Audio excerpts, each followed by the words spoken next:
Saya beri batas waktu sampai jam 12 malam. Kalau sampai jam 12 malam nanti belum juga diupload video tugasnya, berarti kamu dan kelompokmu sudah menerima nilai kosong. Aku hanya memikirkan satu peraturan penting. Kenapa kau lakukan hari ini kalau kau bisa melakukannya besok? Few moments later. Bismillahirrahmanirrahim. Assalamualaikum warahmatullahi wabarakatuh. Om Santi Swastu, Namo Buddhaya, salam kebajikan, salam sejahtera bagi kita semua. Sebelumnya perkenalkan, nama saya Abdul Muthalib. Saya Aldo Jadi Setiawan. Perkenalkan, nama saya Muhammad Dani Semaru. Saya dari Prodi Ilmu Komputer.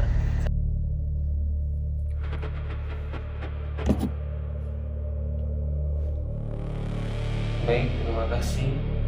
Perkenalkan, saya Geraldus. Halo teman-teman, nama saya Pramesina Gita. Saya dari Prodi Ilmu Komputer. Di sini kami akan mempresentasikan materi yang berjudul Perancangan Sistem Informasi Pengelolaan Donasi Berbasis Web. Ya, langsung aja kita masuk ke Materi selanjutnya. materi pertama, yaitu bab 1, pendahuluan. Di bab 1 ini terdapat 5 poin.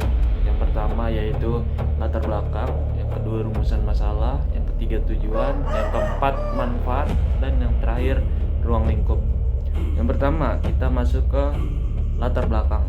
Di latar belakang ini terdapat 4 orang peneliti yang mengartikan apa itu donasi. Ya, salah satunya adalah dari Abdullah et al. Yang berisi tentang perkembangan teknologi saat ini memberikan banyak perubahan dalam kehidupan sehari-hari, termasuk dalam kegiatan sosial dan kemanusiaan. Salah satu contohnya adalah kegiatan penggalangan donasi untuk masyarakat, untuk membantu masyarakat yang membutuhkan, seperti korban bencana, biaya pengobatan, pendidikan, maupun kegiatan sosial lainnya. Saat ini, kegiatan donasi tidak hanya dilakukan secara langsung, tapi juga sudah banyak memanfaatkan media digital, sehingga lebih mudah dijangkau oleh masyarakat. Lanjut, sekarang masuk yang B, rumusan masalah. Ya, di rumusan masalah juga ini terdapat 4 poin. Berdasarkan latar belakang yang telah diuraikan, maka rumusan masalah dalam proposal ini adalah sebagai berikut. Yang pertama yaitu bagaimana proses pengelolaan donasi yang sedang berjalan saat ini. Yang kedua, apa saja kendala yang dihadapi dalam proses pengelolaan donasi secara manual. Yang ketiga, bagaimana merancang sistem informasi pengelolaan donasi berbasis web yang sesuai dengan kebutuhan pengguna. Dan yang terakhir, bagaimana sistem yang dirancang dalam meningkatkan efektivitas, efisiensi, dan transparansi dalam pengelolaan donasi. Lalu kita masuk ke bagian ketiga, yaitu tujuan. Tujuan dari perancangan sistem informasi pengelolaan donasi berbasis web adalah sebagai berikut. Di sini terdapat 5 poin lagi. Yang pertama adalah analisis proses pengelolaan donasi yang sedang berjalan. Yang kedua, mengidentifikasi permasalahan yang terdapat pada sistem pengelolaan donasi. Yang ketiga, merancang sistem informasi pengelolaan donasi berbasis web sesuai dengan kebutuhan pengguna. Yang keempat, membantu pengelola dalam mengelola data donatur, transaksi, dan laporan donasi secara lebih efektif dan efisien. Dan yang terakhir, meningkatkan transparansi informasi sehingga dapat menambah kepercayaan masyarakat terhadap lembaga pengelolaan donasi. Sekarang kita masuk ke bagian manfaat. Apa sih manfaat donasi? Nah, manfaat dari perancangan sistem informasi pengelolaan donasi berbasis web adalah sebagai berikut. Yang pertama, mempermudah pengelola dalam mengatur data donatur dan penerima bantuan serta transaksi donasi. Yang kedua, membantu proses pembuatan laporan donasi menjadi lebih cepat dan akurat. Yang ketiga, meningkatkan transparansi informasi sehingga dapat menambah kepercayaan masyarakat terhadap pengelolaan donasi. Dan yang keempat, menjadi sarana bagi penulis untuk menerapkan ilmu rekayasa perangkat lunak yang lebih dipelajari selama perkuliahan. Dan yang terakhir kita masuk ke ruang lingkup. Ruang lingkup rancangan sistem ini meliputi 5 poin. Yang pertama yaitu sistem dirancang berbasis web. Yang kedua, sistem mengelola data admin, donatur, dan penerima bantuan. Yang ketiga, sistem mencatat transaksi donasi dan membuat laporan. Yang kelima, proposal hanya membahas tahap analisis dan perancangan sistem, tidak sampai pada implementasi atau coding. Ya, itu adalah 5 poin dari bab 1 pendahuluan. Ya, lanjut kita masuk ke bab 2. Aldo Trisgawan melanjutkan paparan bab kedua. Yang pertama yaitu analisis sistem. Pada bab ini kami membahas analisis kebutuhan sistem yang akan dirancang. Tujuannya adalah untuk mengetahui permasalahan yang terjadi pada pengelolaan donasi saat ini, kemudian menentukan solusi yang sesuai. Hasil analisis ini terjadi dasar dalam merancang sistem informasi pengelolaan donasi berbasis web. Yang kedua yaitu identifikasi permasalahan. Berdasarkan hasil analisis, masih terdapat beberapa permasalahan dalam pengelolaan donasi. Pertama, donatur data masih dikelola secara manual sehingga proses pencatatan memerlukan waktu yang lama. Kedua, data berisiko mengalami kesalahan pencatatan atau bahkan hilang. Ketiga, pembuatan laporan masih dilakukan secara manual sehingga kurang efisien. Selain itu, donatur juga belum bisa melihat riwayat donasi dan penyaluran bantuan dengan mudah. Oleh karena itu, diperlukan sistem yang mampu mengintegrasikan seluruh proses pengelolaan donasi agar lebih efektif, efisien, dan transparan. Yang ketiga yaitu analisis sistem yang diusulkan. Sebagai solusi, kami mengusulkan pembangunan sistem informasi pengelolaan donasi berbasis web. Sistem ini dirancang untuk mengelola seluruh proses donasi secara terkomputerisasi. Fitur ini utamanya meliputi pengelolaan data admin, donatur, penerima bantuan, program donasi, transaksi, laporan, serta informasi penyaluran bantuan. Dengan sistem ini, proses pengelolaan donasi diharapkan menjadi lebih cepat, akurat, dan mudah diakses. Yang keempat yaitu analisis spesies dan stakeholder. Dalam penelitian ini kami menggunakan analisis spesies untuk mengidentifikasi kebutuhan sistem dari aspek kinerja, informasi, biaya, pengendalian, efisiensi, dan pelayanan. Selain itu kami juga mengidentifikasi stakeholder yang terlibat yaitu admin, donatur, penerima donasi, dan pimpinan. Admin bertugas mengelola seluruh data, donatur melakukan donasi dan melihat riwayat donasi, penerima donasi menerima bantuan, sedangkan pimpinan memantau laporan sebagai bahan evaluasi dan pengambilan keputusan. Yang kelima yaitu analisis kebutuhan. Selanjutnya adalah analisis kebutuhan sistem yang terdiri dari kebutuhan fungsional dan non-fungsional. Kebutuhan fungsional meliputi login, pengelolaan data, transaksi donasi, pembuatan laporan, dan pengecekan laporan. Sedangkan kebutuhan non-fungsional meliputi tampilan yang mudah digunakan, keamanan melalui login, penyimpanan menggunakan database, akses yang cepat, dan data yang digunakan melalui browser. Yang keenam yaitu user requirement. Setiap penggunaan memiliki kebutuhan yang berbeda. Admin dapat login menggunakan seluruh data, transaksi, dan laporan. Donatur dapat melihat program donasi, melakukan donasi, serta melihat riwayat donasi. Sedangkan pimpinan hanya memiliki akses untuk melihat laporan donasi dan laporan penyaluran bantuan. Yang ketujuh yaitu use case description. Use case description menjelaskan bagaimana setiap pengguna berinteraksi dengan sistem. Pada progres login, admin memasukkan username dan password. Kemudian sistem melakukan validasi sebelumnya menampilkan dashboard. Pada pengelolaan donatur, admin dapat menambahkan, mengubah, menghapus, atau melihat data donatur. Pada transaksi donasi, donatur melakukan donasi, kemudian admin memverifikasi transaksi dan sistem menyimpan data sehingga riwayat donasi dapat dilihat oleh donatur. Sedangkan pada menu laporan, admin maupun pimpinan dapat melihat, mencetak, atau menyimpan laporan dalam format PDF. Berdasarkan hasil analisis tersebut, data disimpulkan bahwa sistem yang diusulkan mampu mengatasi permasalahan pada pengelolaan donasi manual. Sistem ini diharapkan dapat meningkatkan efektivitas, efisiensi, akurasi, dan transparansi dalam pengelolaan donasi. Demikian dari saya. Assalamualaikum warahmatullahi wabarakatuh. Selanjutnya saya akan menjelaskan bab 3, yaitu Software Requirement Specification atau SRS. Pada bab ini dijelaskan kebutuhan sistem yang akan dibangun.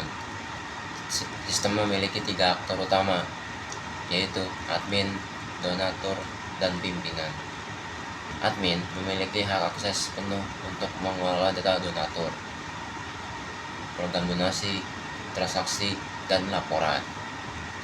Kalau donatur dapat melihat informasi program donasi, melakukan donasi, serta melihat riwayat donasi.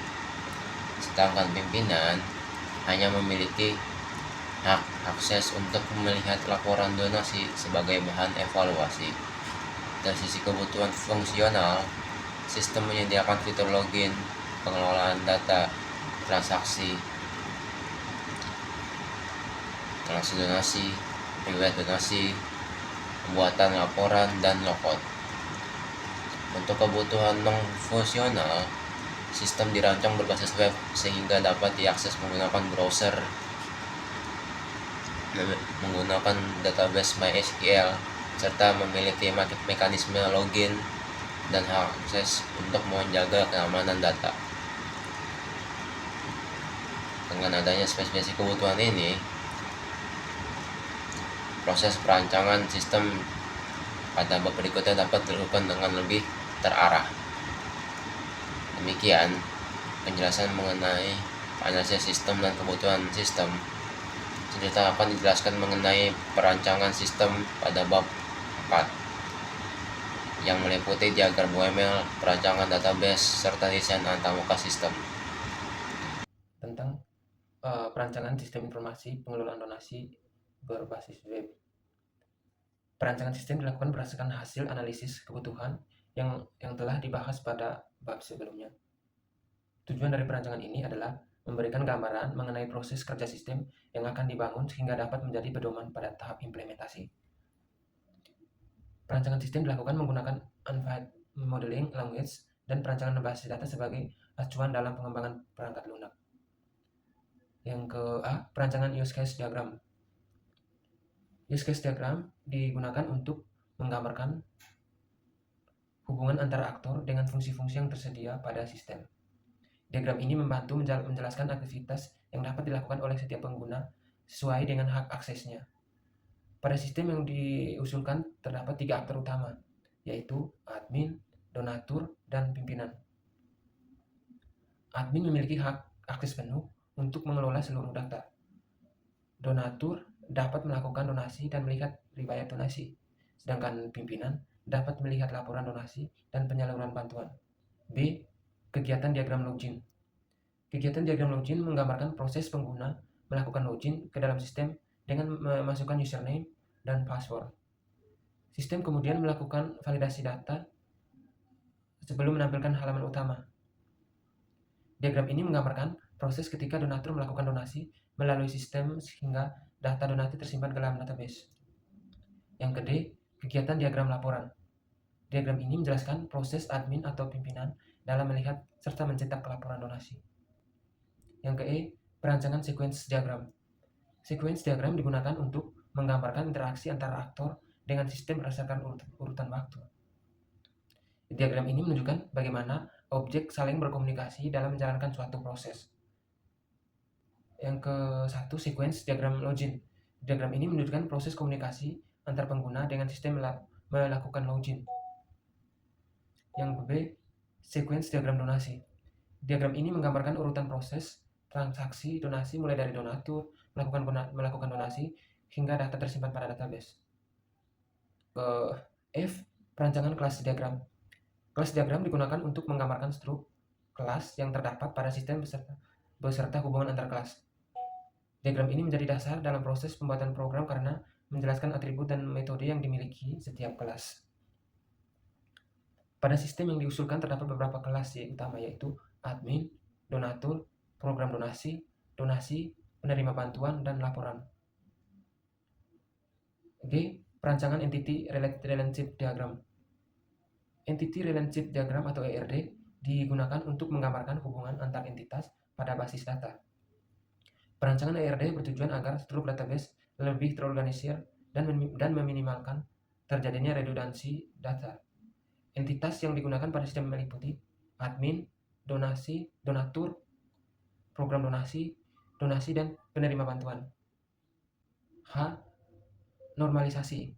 Normalisasi dilakukan untuk menyusun struktur database agar tidak terjadi duplikasi data serta menjaga konsistensi data. Pada perancangan ini digunakan proses normalisasi hingga 3 normal form atau 3NF sehingga setiap tabel memiliki hubungan yang jelas dan efisien. Yang ke I, relasi tabel. Relasi tabel digunakan untuk menggambarkan hubungan antar tabel dalam database. Hubungan tersebut dibentuk untuk menggunakan primary key dan foreign key sehingga setiap data dapat saling terhubung dengan baik. Yang ke J, struktur tabel. Struktur tabel menjelaskan rancangan setiap tabel yang akan digunakan dalam database, meliputi nama file, tipe data, panjang data, serta fungsi dari masing-masing file. Beberapa tabel yang akan dirancang yaitu antara lainnya, yang pertama ada tabel admin, yang kedua ada tabel donatur, yang ketiga ada tabel program donasi, Yang keempat, ada tabel donasi. Yang kelima, ada tabel penerima bantuan. Kamus data. Kamus data berfungsi untuk menjelaskan arti dari setiap atribut yang digunakan dalam database. Kamus data membantu perkembangan maupun pengguna memahami fungsi setiap elemen data pada setiap sistem. Folder system.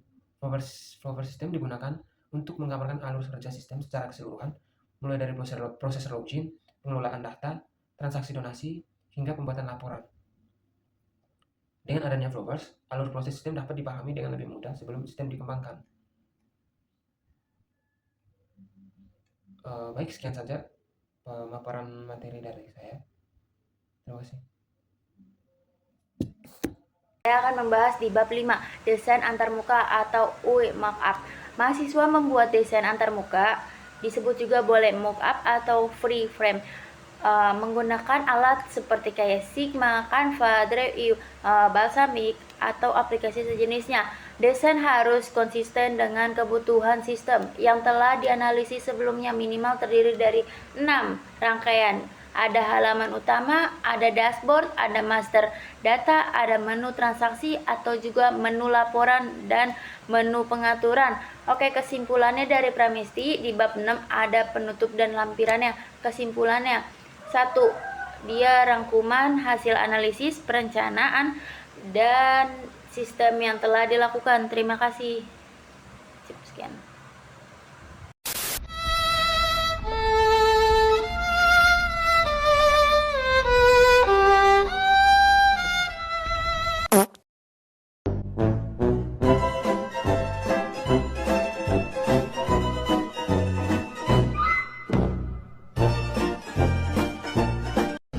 Because